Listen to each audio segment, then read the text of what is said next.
ఇట dial 100 call చేయాలి. 100 call చేసినట్టయితే ఇమ్మీడియట్గా మాకు ఇన్ఫర్మేషన్ వస్తుంది.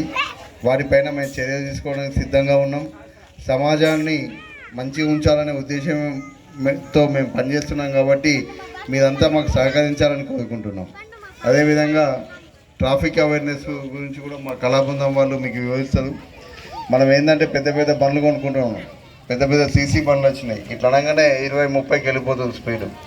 రోడ్లు కూడా బాగా అయిపోయినాయి. దానివల్ల ఏమవుతుంది, స్పీడ్ ఎక్కువ అవుతుంది, అజాగ్రత్తతోని యాక్సిడెంట్లు అవుతున్నాయి. మనం హెల్మెట్ కూడా చాలామంది వాడరు.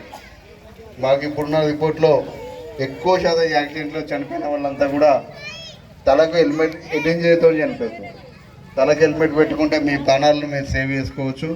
దయచేసి ప్రతి ఒక్కరు కూడా తలకు హెల్మెట్ పెట్టుకోండి, కొంచెం స్పీడ్ తగ్గించండి.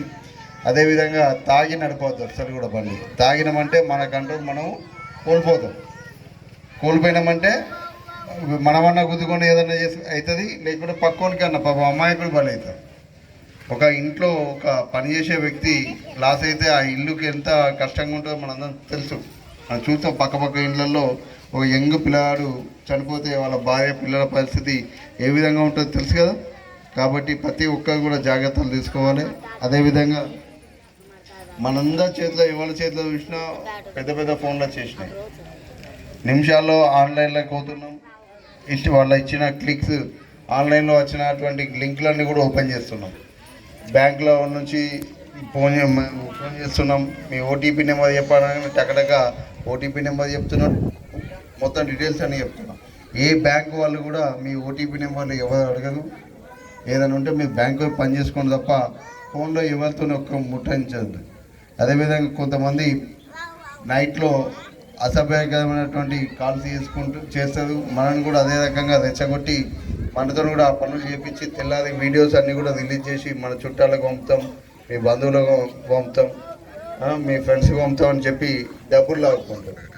అలాంటి మోసపూరితమైనటువంటి లింకులకు ఎవరు కూడా ప్రభావితం కాకుండా మీరంతా కూడా మంచిగా ఉండి మీ పిల్లల భవిష్యత్తుకు మీరంతా మంచిగా ఉండాలని కోరుకుంటున్నాను. అదేవిధంగా పిల్లలందరినీ కూడా మంచిగా స్కూల్కి పంపండి. వాళ్ళకి మంచి ఫ్యూచర్లో కొంతకాలం తర్వాత బాబు నీ దగ్గర ఎంత వస్తుందని ఎవరు అడగదు. ఏమడుగుతారు, మీ పిల్లలు ఏం చేస్తారు, పిల్లలు బాగా చదువుకున్నదా, పిల్లలకు జాబ్ వచ్చిందా అని అడుగుతారు. అంతేనా కదా. మీరంతా కూడా ఇంత కష్టపడి పిల్లలకు మంచి లైఫ్ ఇవ్వకుంటే ఈ కష్టానికి అర్థం ఉండదు.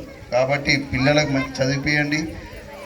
ఇంకా పిల్లలకు భవిష్యత్తు గురించి కూడా ముందు నుంచే పొదుపు అలవాటు, తాగుడు డైలీ 5 రూపాయలు కష్టం చేస్తే 500 రూపాయలు మందు తాగితే ఏం లాభం. 500 రూపాయలు సేవ్ చేసుకొని పిల్లల భవిష్యత్తుకు మంచి బాటలు వేయాలని కోరుకుంటూ సెలవు తీసుకుంటున్నా. మా కళాబృందం వారు కూడా ఈ కార్యక్రమానికి